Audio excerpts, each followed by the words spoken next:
esté oriente mi corazón, siendo en senda oscura de aflicción, pueda darme consolación. Le importa su corazón, comparte mi mi dolor. dolor. Si mis Si mis días tristes, mis noches noches le importan al Señor. Le importará que la oscuridad camine con gran temor. A la noche el bregué me acompaña al Salvador.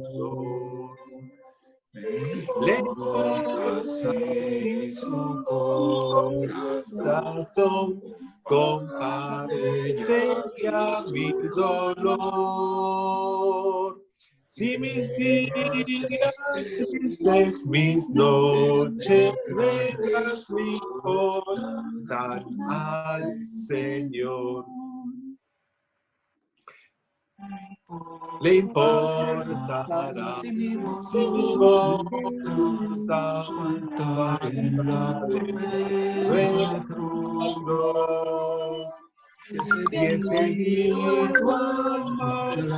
a la tentación y el llanto ahoga mi voz.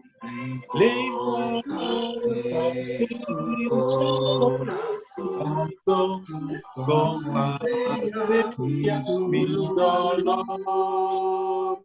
Si mis días tristes, mis noches negras le importan al Señor. Le importará cuando diga Dios a la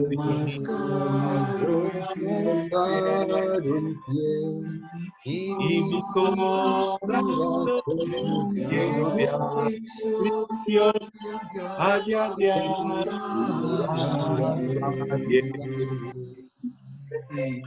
le importa si su corazón comparte mi dolor. Si mis días tristes, mis noches negras le importan al Señor. ¿Hacemos una oración? Querido Padre, queremos darte muchísimas gracias por permitirnos reunirnos en torno a la tecnología para dedicarte a ti estos momentos. Queremos suplicar tu presencia en nuestros hogares y también en nuestra reunión a través de las ondas. Señor, bendice al predicador en esta mañana y haz que podamos tener tu presencia en nuestras vidas y en nuestro corazón. Te pido una bendición especial para todos tus hijos en Temple. En nombre de tu Hijo Jesús. Amén. Amén. Amén. Amén. Vamos a suplicar la presencia del Espíritu de Dios para que nos acompañe en estas horas difíciles. Oh Padre que estás en los cielos, te colocamos a esta humanidad en tus manos en momentos de dificultad. Tú nunca nos has abandonado, especialmente a tus hijos. Rogamos tu bendición y que ahora nos des claridad de pensamiento para entender el mensaje que tienes preparado para nosotros hoy. Sé con las familias representadas en el mundo entero y en las iglesias, Señor. Bendice a cada uno de ellos y quédate con nosotros porque lo suplicamos en el nombre de Jesús. Amén. Amén. Bien, hermanos, el título del tema que el Señor colocó en mi mente es, como no podía ser de otra manera, que tenemos buenas noticias, tenemos buenas nuevas de salvación. Vayamos al Evangelio de San Mateo en el capítulo 24. Encontramos en los versículos del 4 al 8, las palabras del Señor que son precisamente para que no permitamos que seamos engañados, dice el Señor. Mirad que nadie os engañe, porque vendrán muchos en mi nombre diciendo, yo soy el Cristo, y a muchos engañarán. Oiréis de guerras y rumores de guerras. Mirad que no os turbéis, porque es necesario que todo esto acontezca, pero aún no es el fin. Se levantará nación contra nación y reino contra reino, y habrá pestes, hambres y terremotos en diferentes lugares. Pero todo esto es solo principio de dolores. Amén. Primera de Tesalonicenses 5:3 nos dice el apóstol Pablo, cuando digan paz y seguridad, entonces vendrá sobre ellos destrucción repentina, como los dolores a la mujer encinta, y no escaparán. Segunda de Tesalonicenses capítulo 2, versículo 1. Con respecto a la venida de nuestro Señor Jesucristo y nuestra reunión con Él, os rogamos, hermanos, versículos 3 y 4, nadie os engañe de ninguna manera, pues no vendrá sin que antes venga la apostasía y se manifieste el hombre de pecado, el hijo de perdición, el cual se opone y se levanta contra todo lo que se llama Dios o es objeto de culto, tanto que se sienta en el templo de Dios como Dios, haciéndose pasar por Dios. Continúa el apóstol Pablo en la epístola de los Romanos, capítulo 8, versículo 28. Nos dice, sabemos además que a los que aman a Dios, todas las cosas los ayudan a bien. Esto es, a los que conforme a su propósito son llamados. Y finalmente, en el Antiguo Testamento, el profeta Ezequiel, en el capítulo 33 y el versículo 11, nos dice, diles, vivo yo, dice Jehová el Señor, que no quiero la muerte del impío, sino que se vuelva el impío de su camino y que viva. Volveos de vuestros malos caminos. ¿Por qué habéis de morir, casa de Israel? El sistema económico colapsa. El sistema del hombre de pecado se levanta. Ese sistema es salvación por obras, por méritos. Pero el Señor nos da libertad de elección, nos da libre albedrío.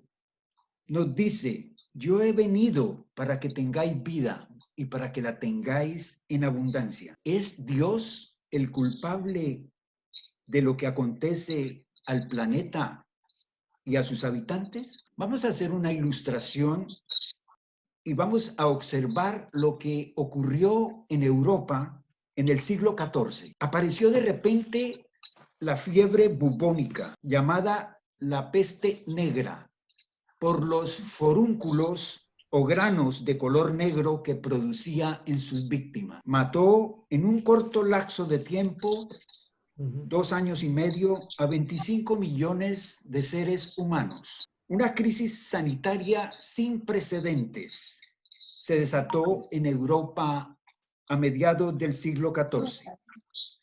Según el médico Picaxio, comenzaba con una inflamación en las ingles y en las axilas, tumores que crecían por todo el cuerpo y aparecían manchas negras, dolores de cabeza horrorosos, agonía indecible y sed insaciable. Pero la historia de la humanidad en momentos de crisis aparecen héroes y heroínas. Vamos a destacar solo 3 de ellas. Voy a intentar colocar en pantalla algunos de ellos. Como los decíamos en un principio, Europa asolada por la peste bubónica, por la peste negra. Y esto es lo que se veía en las personas, pero aparece este médico de Florencia llamado Francisco Yerine, tratando inútilmente de contrarrestar la enfermedad usando sanguijuelas para limpiar el pus de los bubones.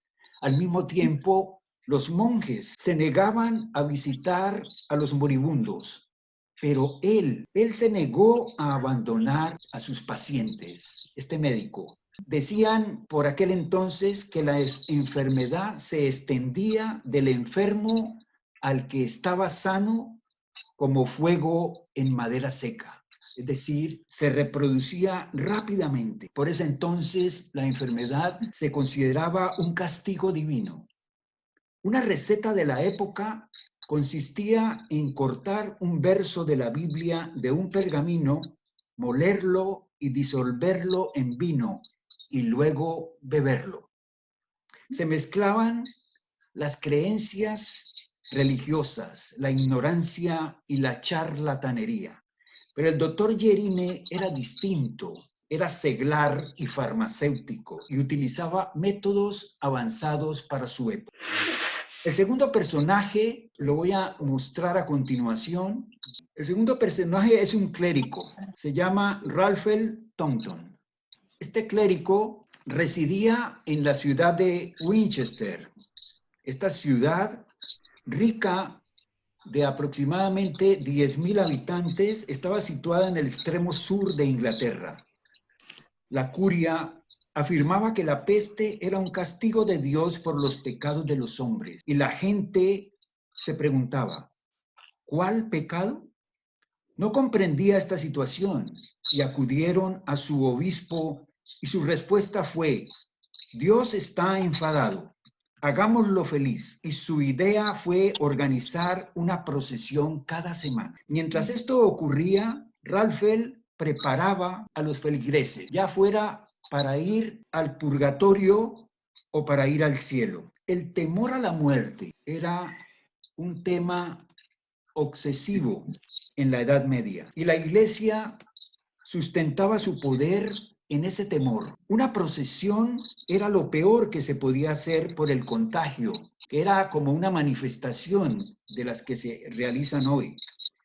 El obispo se marchó lejos y los monjes también se fueron, pero Raphael se quedó. Su trabajo consistía en enterrar a los muertos y no había lugar donde poder hacerlo. El mercado y el cementerio estaban juntos y esto creaba conflicto en la población. Raphael recibió, al tratar de hacer esto, recibió una paliza. Era un ataque directo contra la autoridad del obispo. El orden moral y social se rompió. El tercer personaje surge de la familia Cram en Wilson de Willow, 1349. Esto también en Inglaterra. Esta es la ciudad de Winchester y la ciudad de Winchester. Y aquí a continuación, la familia precisamente de los Cram.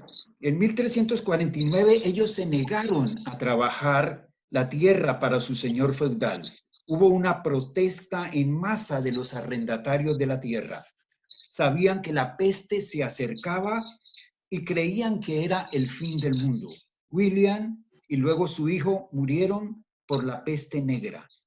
800 más fallecieron de 1,500 habitantes que había en ese lugar. Otros 2 varones de esta familia también murieron, todos al cabo de 10 semanas. Solo sobrevivieron 2 mujeres, Hilary y Oliva, que heredaron de sus parientes muertos 16 hectáreas de terreno. 2 años antes de esta tragedia, Oliva había tenido un hijo fuera del matrimonio y fue multada por 32 peniques. Esto sucedía en la Inglaterra feudal. Terminada la peste, los trabajadores ya le podían decir a su señor, no me pagues lo justo, si no me pagas lo justo me voy. me voy a otra parte. Y eso sucedía porque, entre otras cosas, la mano de obra escaseaba. Fue el final de la servidumbre. No había gente para labrar la tierra. Y estas hermanas decidieron comerciar con ovejas y con lana. Y fueron prosperadas en gran manera. La fe de la iglesia se redujo. ¿Por qué Dios mataría a tantos? Se preguntaban. ¿Acaso ellos eran los mayores pecadores de todos? La gente empezó a pensar que no se necesitaban los curas para hablar con Dios, y tal vez no se necesitaban ni reyes ni condes. Durante 3 siglos más, la peste regresó una y otra vez, pero con menos intensidad, porque la bacteria que la conocemos hoy es la Yersinia pestis. Es muy parecida a la genoma actual, a la genoma moderna, y hizo que la población europea se inmunizara hasta el día de hoy. Algo después del siglo, en los comienzos, digámoslo así, del siglo XV, es la época en que se empezó a cuestionar la autoridad de la iglesia y apareció la Reforma Protestante. Como consecuencia de la peste negra, la mitad de Florencia desapareció y comenzaron a construirse los palacios del Renacimiento y las grandes plazas. Se debilitó las jerarquías conservadoras y 1/3 o tal vez la mitad de la población murió. Pero fue un salto hacia el progreso, el comienzo de la medicina y la ciencia moderna. Eso supuso un cambio intelectual en la vida de los europeos. El doctor Yerine sobrevivió a la peste y fue diseccionando cadáveres para investigar las causas patológicas y comprender mejor la anatomía humana. Del clérigo Ralfel no se tienen noticias si sobrevivió o no, pero lo que sí se podría decir de él es que obedeció lo que su obispo le ordenó. En definitiva, cumplió con su deber. Y las dos hermanas sobrevivientes se convirtieron en comerciantes libres de las ataduras de la Edad Oscura. La mitad o quizá 1/3 de la población murió, pero al final, una buena noticia: se dio un salto hacia el progreso y los protagonistas cambiaron su mundo y comenzó el Renacimiento y la Edad Moderna. La buena noticia para el pueblo de Dios, hermanos, este es el momento que estábamos esperando. Sí, es el momento de Esther. Capítulo 4, versículos 14 y 15, las palabras de Mardoqueo. Porque si callas absolutamente en este tiempo, respiro y liberación vendrá de alguna otra parte para los judíos, mas tú y la casa de tu padre pereceréis. Y quién sabe si para esta hora has llegado al reino. Invito a las familias que vivan cerca, que se reúnan 2 o 3 familias por medio de esta tecnología en Internet. Sabemos que no se pueden reunir físicamente por las restricciones que hay y por la posibilidad de contagios, pero lo podemos hacer por medio de esta tecnología. Vamos a irla depurando, vamos a ir comprendiendo mejor su funcionamiento, y puede servir perfectamente para crear estos grupos de iglesia. Podemos suplir, como decía el pastor José María, las necesidades de comida, incluso afectivas, espirituales, sirviendo unos a otros con amor fraternal.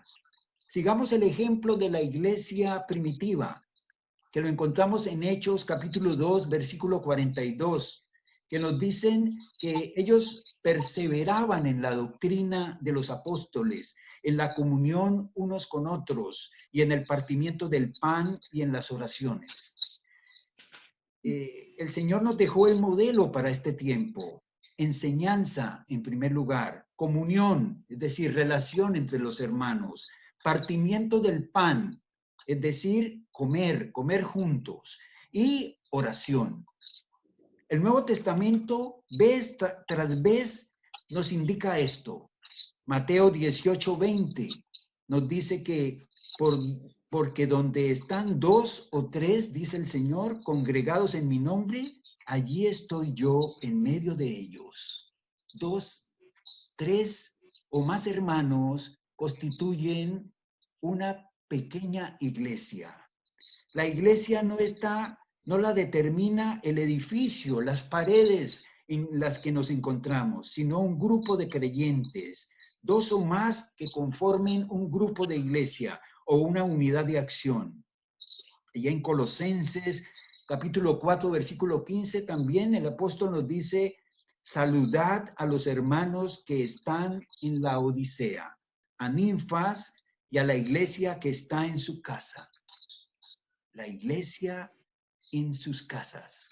Como la visión de la hermana Huay cuando el Señor le presentó que en el tiempo del fin la palabra se abriría en los hogares y que juntos estarían orando, cantando, alabando a nuestro Dios, confortándose unos con el otro. Ya no tendríamos un lugar físico donde reunirnos, pero estarían los hogares, estaría nuestra familia, estarían nuestros vecinos. Podemos finalmente recordar la historia de la Unión Soviética o de China, en donde en la Unión Soviética no se podían reunir en iglesias, en edificios, pero lo hacían en los hogares. Y cuando finalmente se dio un tipo de libertad, ya esos hermanos estaban acostumbrados a reunirse en las casas y difícilmente iban al sitio de reunión físico que aprobaron las autoridades. Lo mismo pasa en China actualmente. En China, el poder compartir el evangelio tiene que ser secretamente, tiene que ser en los hogares, porque el gobierno no lo permite, el gobierno comunista. Pues aprendamos, hermanos, de esa experiencia y confortémonos unos con otros en la seguridad que nuestro Dios estará con nosotros, como lo ha prometido, hasta el fin. Hermanos, que el Señor los bendiga. Este es el mensaje de esperanza, el mensaje de buenas noticias que tenemos para la iglesia del Temple. Amén. Amén. Amén. Sí, querido buen Padre que moras en los cielos y que lo ves todo y que diriges todo, Señor, ayúdanos, aliéntanos en estas épocas difíciles, pero como ya vemos que también en el pasado han sucedido y tu iglesia se ha levantado, ayúdanos en este caso, como ahora nos atañe, a levantarnos también y a mantenernos unidos en la fe y en la esperanza. Te ruego que nos cuides a lo largo de todo este día santo tuyo y toda esta semana que comenzará. Pido tu bendición para esta iglesia y para toda la del mundo y todas las familias que aquí estamos. Te lo ruego todo, Señor, en tu nombre sagrado, Cristo Jesús. Amén. Amén. Amén. Cielo, tus estrellas me hablan del amor de Dios. Y las flores al abrirse buscan el calor del sol. Estremece, amor eterno, me inspira cada día a amarlo más y más. Eres mi amor, eres mi luz, mi gran amigo, mi buen Jesús. Nada faltará ni cambiará mi amor por él. mi Dios, mi Señor, es todo para mí. Y me dice qué hacer. Él comparte mis momentos, sabe cómo y por qué. Él me guía cada paso, me da siempre lo mejor. Y aunque a veces no comprendo, me consuela con su amor. Él es mi vida, Él es mi luz, mi gran amigo, mi buen Jesús. Nada necesitará ni cambiará tu amor por él. Mi Dios y mi Señor es todo para mí. Amén. Gloria a Dios. Amén. Amén y amén.